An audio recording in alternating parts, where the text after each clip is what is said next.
Oh my God, Katie, you gotta check this out.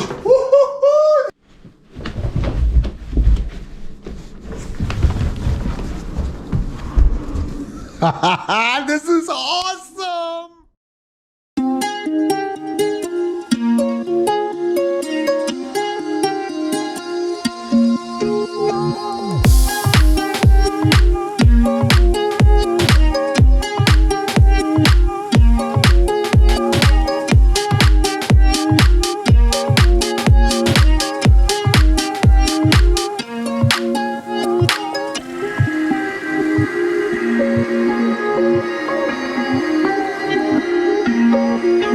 It's been a ride, guys. It's been 9 months. And I gotta share this with you because look, if you wanna start training using heart rate instead of pace, then you've really gotta watch. Stay with me on this one because it's pretty epic. So I really want you to stick around to the end because wow.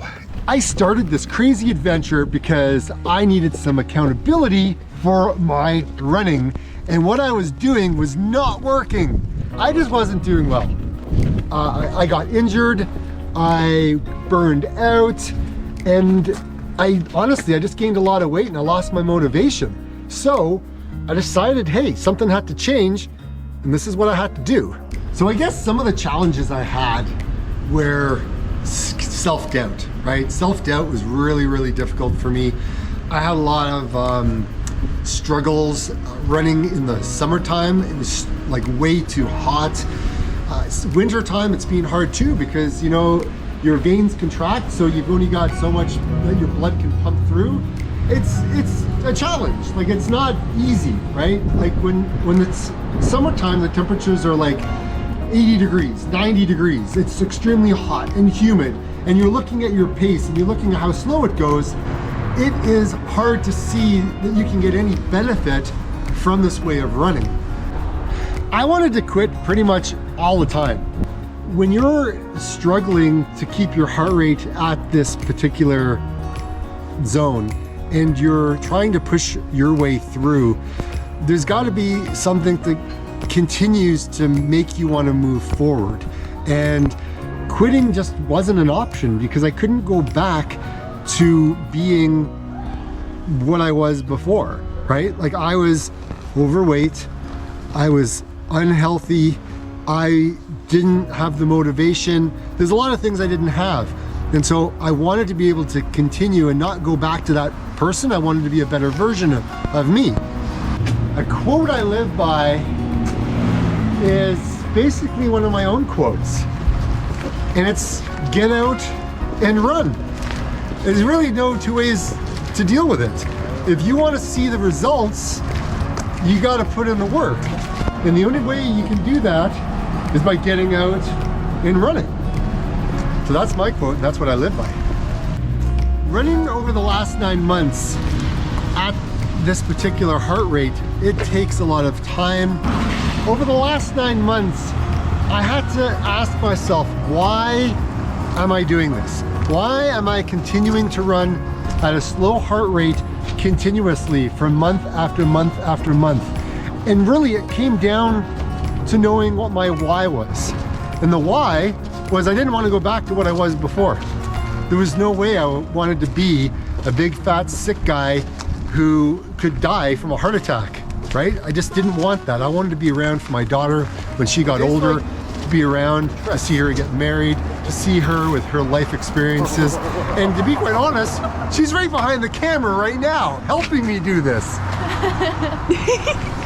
So the why I want to do this is I want to be a healthier version of me, and I want to inspire others like you to get out and run and be a healthier version of you.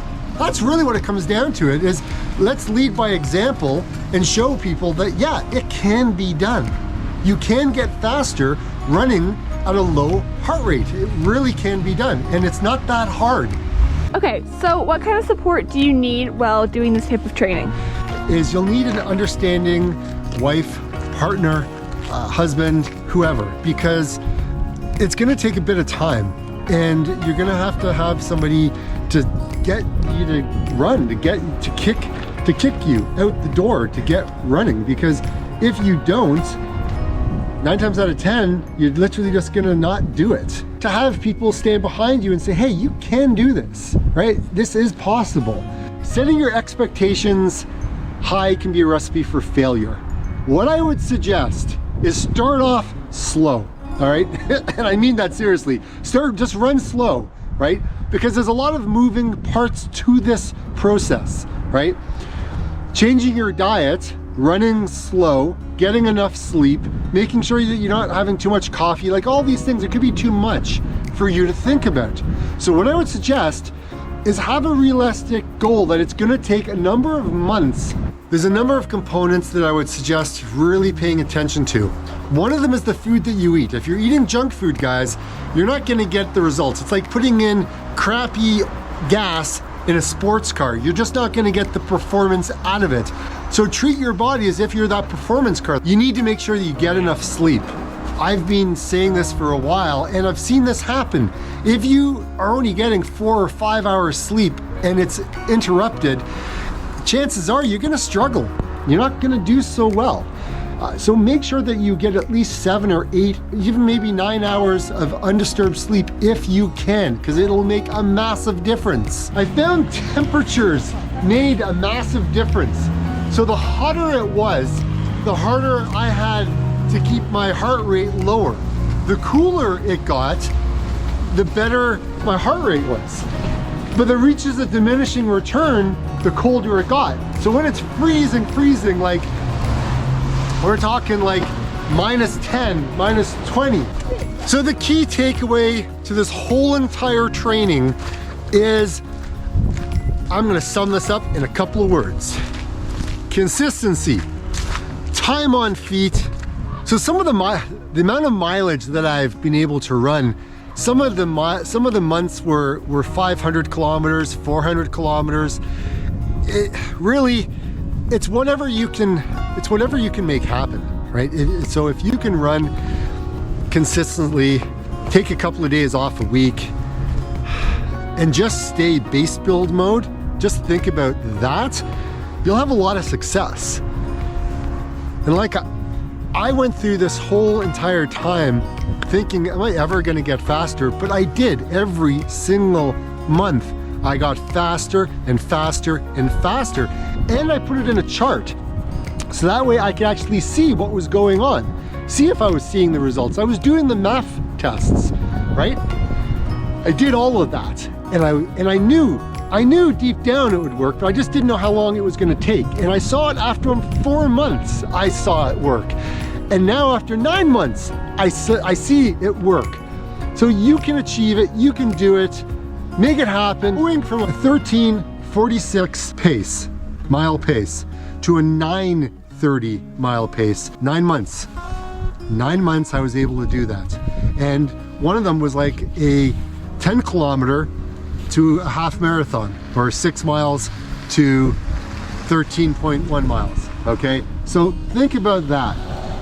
In a short period of time of 9 months, that's what I was able to achieve. So you're probably asking, you know, how long is it gonna take you to achieve this type of thing? Well, guess what? We are all individuals. It's all an individual basis. You're gonna see results, but you're not gonna see the same results I had, right? Everyone's different. And so whether you're eating well, whether you're not eating well, whether you get enough sleep, whether the temperature that you're running in, whether it's hot or it's cold, it really doesn't matter. What matters is this consistency that you continue to do this at. Because if the consistency isn't there, the amount of time that you're running isn't there.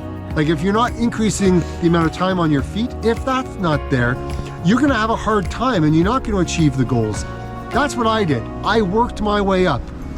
I worked my way up from those low 1 hour runs, and I worked my way up to running a 50 miler. That's really what I did at the end of the day. Running in the wintertime, running in the summertime, running in all different types of weather, you just gotta get out and do the work. I mean, really, that's what it comes down to, is just making it happen, knowing your why, right? Showing up for yourself every single day. Yeah, it's gonna take time, yeah, it's gonna take energy, but everything does. And really, it's a marathon, right? Think of this as a marathon. It's gonna take time.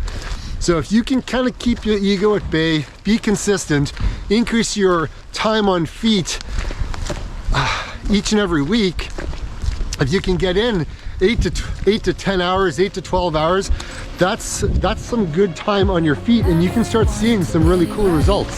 So like I always say, everyone, get out and run.